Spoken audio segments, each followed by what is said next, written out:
नमस्ते. पहिला मी माझी ओळख आहेच. मी 4-5 वर्ष झालं तुमच्याशी कनेक्ट आहे. पण मी पहिला मॅडमना धन्यवाद देते की हे कायम त्या 4-5 वर्ष झालं मला म्हणजे कॉन्टॅक्ट करून हे जे उपक्रम राबवतात खूप चांगले आणि जे माहिती तुमच्यापर्यंत पोहोचवतात त्याच्यामध्ये पहिला त्यांचा मी धन्यवाद. आणि एवढंच म्हणेन की सरांनी आता तुम्हाला बऱ्यापैकी सगळी माहिती सांगितलेली आहे. त्याला घाबरून न जाता तुम्हाला जर अशी काय मदत असेल वेळोवेळी ग्रामीण भागात मी तर तुम्हाला सदैव करत राहील. तुमची कोणतीही टेस्ट असते काही असू दे मला 10 ते 1च्या दरम्यान मला येऊन भेटत जा. मी तिथपर्यंत तुमच्यापर्यंत पोहोचेल. सगळ्या गोष्टी तुम्हाला वेळेवर करून देईल एवढंच मी सांगते.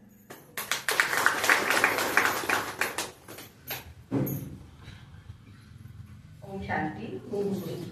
ग्रामीण रुग्णालयामध्ये औषधोपचार किंवा तिथं नाही हो चांगलं मिळत नाही बघा तिथं काय. प्रायव्हेट असेल तिथं चांगलं पैसा पण चांगला पैसे जास्त झालेत ना आपल्याला.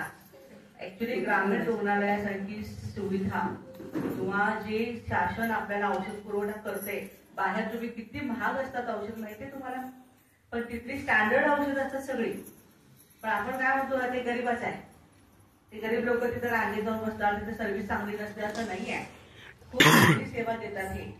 आणि दुसरी गोष्ट तुम्हाला सांगायचं म्हणजे संगीता बेंजरा मी नेहमी तिथं बघते ना तर मी पण जाते तिथे. टेस्ट करायचं असेल तर मी पण जाते. मला डॉक्टरने पण काय सांगितलं ब्लड युरिन टेस्ट हे ते करून घ्या जाते मी तिथं. आणि त्या अगदी हातकाची माझी बहीण असल्यासारखंच आहे. मला मी गेले की डायरेक्ट आज मी रांगेत विकत कधी काही उभा राहत नाही काय नाही वेळी याच म्हणतात. आणि व्यवस्थित ट्रीटमेंट. तुम्ही फक्त वाईट साडे हा बॅच लावून गेला ते ओळखणार बघा हे ओमशांती मेंबर आले तर समजलं ना. बॅच नसला साडे नसते तर काही कोण तुम्हाला ओळखणार आहे. ते बाजारपेठेतले कोणतं आहे असं म्हणणार. आता ही आणि खूप छान अगदी शॉर्ट बट स्वीट. तुम्हाला माहिती असू दे 2010 सालापासून मी ऍज अ डॉक्टर म्हणून एड्स अवेअरनेस रॅलीज काढणं आणि कुठे कार्यक्रम यांचे काही मला कधी लेटर नाही आले की म्हणजे असं काही कार्यक्रम तुम्ही घेणार आहात किंवा काय. पण मी जाऊन त्यांना भेटायची मेडिकल ऑफिसरना भेटायची आपल्या तासगावच्या तुम्ही काय नियोजन केलेलं आहे नाही. मग ते म्हणायची पाहिजे सांगलीमध्ये इकडे मोठी रॅली निघाली बरं का त्या दिवशी आपण काढणार आहे तुम्ही तिथेच या. मग आमची गाडी सजलेलीच असायची. आजही व्यसनमुक्तीचं लावले बाहेर तुम्ही बघितलं असेल बाहेर. पण त्याच्यावरती छान स्लोगन आम्ही लिहिलेले आई बाबा सीताराम एड्सचे नाही का.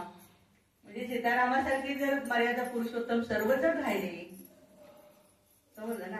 मर्यादा पुरुषोत्तम सर्वांनी स्त्रियांनी आपली मर्यादा सांभाळली. महिलांनी पत्नीने आपली मर्यादा पतीने आपली मर्यादा जर सांभाळली. मर्यादेचं काय आज काय झाले सगळं खोबरं झालेलं आहे बरोबर. किचन लगेच आठवतेच बघा आम्हाला.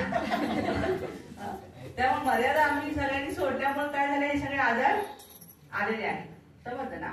तर मर्यादेमध्ये आपण जेवढं राहतो आणि आपलं तर विद्यालयाचं आमचं फाउंडेशनच हे पवित्रता आहे.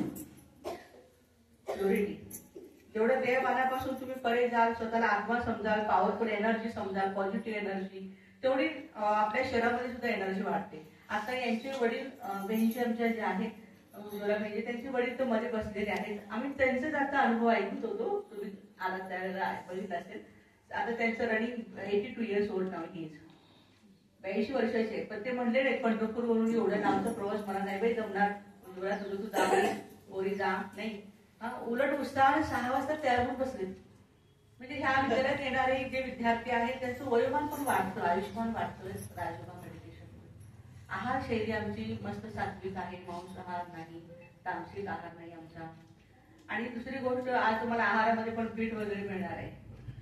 तिथला सात्विक आहार तुम्ही बघा. आमच्या डॉक्टरांची टीम याला बिलकुल तयार नव्हती. आमच्या अकलूजमध्ये पारणानगर कोडोलीला मी BMS केलं आणि तिथले आमचे 40 आमचे डॉक्टर मित्र मैत्रिणी जे आहेत. मी म्हणतो तो 5 मिनिटासाठी या तुम्ही हे तुमचे लेक्चर आणि तुमची भाषण पाहिजे ऐकायला आम्हाला वेळ नाही आणि आम्ही काय येणार नाही. म्हणजे 5 मिनिटं या. मी शेवटचं आणि लास्ट पहिला आणि शेवटचं तुम्हाला निमंत्रण देते. त्यांना काय वाटलं कुणास ठाऊक. सकाळी 8 वाजता त्यांनी सांगितलं फोन करून आम्ही येतोय तुझ्याकडे आणि 9 वाजता येतो म्हणे. 10 मिनिटं फक्त थांबणार आणि निघून जाणार. 10 मिनिटाचे तब्बल 1 तास थांबले. कारण इथं विद्यालयामध्ये होणारा संस्कार भोजन आहार तिथलं वातावरण सात्विक वातावरण आणि हे सगळं बघून ते इम्प्रेस झाले. आणि 40 डॉक्टर सेंटरवरती आले म्हटल्यावर आम्हाला पण एकदम खरे वास्तविक आज सगळीकडे जे टेन्शन आहे जे दुःख दर्द वाढत निघालेलं आहे आज एवढे सायन्स डेव्हलप झालेलं आहे, पण आजार पण कमी व्हायला पाहिजे ना सगळे. डॉक्टर पण वाढत निघाले, पेशंट पण वाढत निघाले. याला कारण आहे की 90% डिसिजेस आर सायकोसोमॅटिक डिसिजेस. मला काहीतरी झालंय म्हणायचा अवकाश, आतमध्ये सगळी यंत्रणा फिरायला सुरुवात होते.